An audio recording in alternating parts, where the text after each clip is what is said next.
Um, 139 pounds, Hammer and Hank Lundy. He's from Philadelphia. I have to let you know I am from Philadelphia. But yet, even though I'm a Hammer and Hank Lundy fan, I am ranking him as the underdog, and I have to be open and honest in where I'm saying that I'm predicting him to lose. Now, I am T-Street Controversy with RealCombatMedia.com, and I cover every single major fight live. And don't get me wrong, if Hammer and Hank Lundy wins against the 35-year-old Mauricio Herrera, who weighed in at 139.4, then I'm going to give him major props. And to be perfectly honest with you, my video is going to be likely the highest viewed post-fight video on YouTube. So therefore, my opinion matters. I am T-Street Controversy with RealCombatMedia.com, and I cover every single major fight live. Listen, keys to victory for Hank Lundy: he needs to out-punch Mauricio Herrera. Now, Herrera, what I've learned about him is he's got a chin. You are not going to knock him out. Also, he knows that his number one asset is outworking other fighters. Now, when it comes to his last fight against, was it Johan Perez? Damn, how did I forget his last fight? Johan Perez?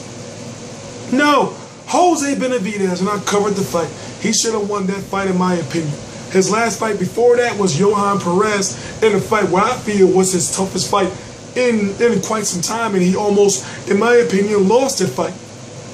Before that, of course, we know Danny Garcia. Most notable fights against Kareem Mayfield, against Ruslan Provodnikov. At that point in time, before Ruslan Provodnikov was defeated by Chris Algieri and defeated by Lucas Matisse, then he had gave Ruslan Provodnikov his only clear-cut loss, in my opinion. Now, both of those guys' faces were beat to shit, meaning Ruslan Provodnikov and Mauricio Herrera, but still Herrera won in the light of the majority of the fans' eyes. So, a guy like Mauricio Herrera, he may be a little older, 35 years old, he may look a little pudgy, but he's not, but still, he's very dangerous. Why? It's because he's very intelligent. The guy's alias is El Maestro, the goddamn teacher. So therefore, that means he's not going to come in there just to get beat up and let you do what you want. Now, the good thing about this fight is, what makes it so intriguing is, you got a guy like a Hammer and Hank Lundy, who has only, I shouldn't say only, but 12 KOs, Mauricio Herrera 7. These guys are not going to knock each other out. So therefore, it depends on skills. Hank Lundy has had issues with guys who has more power than him or has more knockouts with him.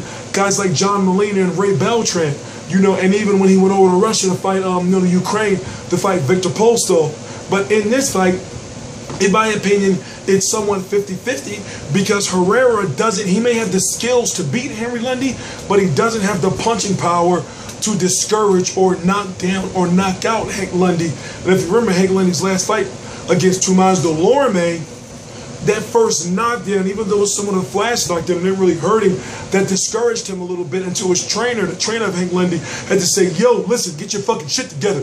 That wasn't an exact quote, but basically you can tell that his trainer at the time willed him to put on a performance that he did against Tomás Delorme. And in my opinion, that fight should have been a draw. Now, we all know what happened to Tomás Delorme. He was destroyed by Terrence Crawford. Will Hank Lundy beat Terrence Crawford? That's a whole different video. But as it stands right now, I'm going with Mauricio Herrera. But if Lundy was to win, and I'm sorry, yes, I'm from Philly, and I know, oh, nigga, I'm sorry for the language. But basically, people, like, what I've noticed is I've talked to people, and they're saying, you from Philly, you just want to go with the Philly fighter regardless. I understand all that. But in this situation, I just can't. I just can't.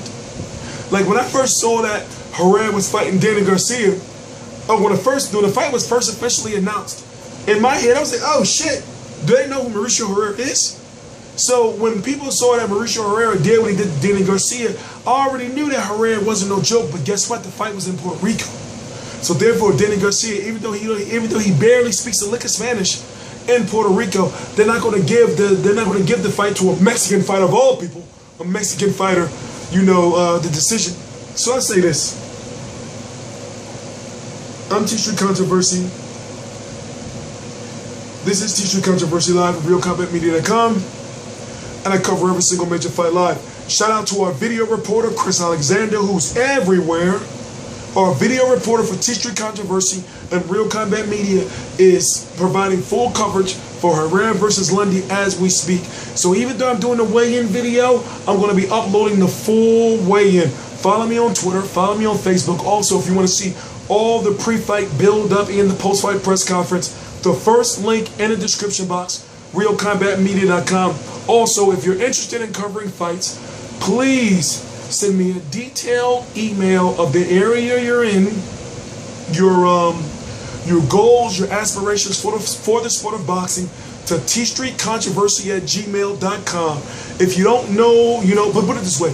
Go to the About section of this YouTube page and you'll see my email. If you want to cover fights and you have a passion for the sport of boxing, send me an email and we will talk. So until then, I'll probably pump out a couple more videos tonight. And of course, I'm going to be doing a live post-fight video. And also, we're going to be doing a live Google Hangout discussion on the fight about 2 hours or so after the fight over on my other channel, T-Street Controversy After Dark. So please subscribe. T-Street Controversy with RealCombatMedia.com. No, I'm tired. That's what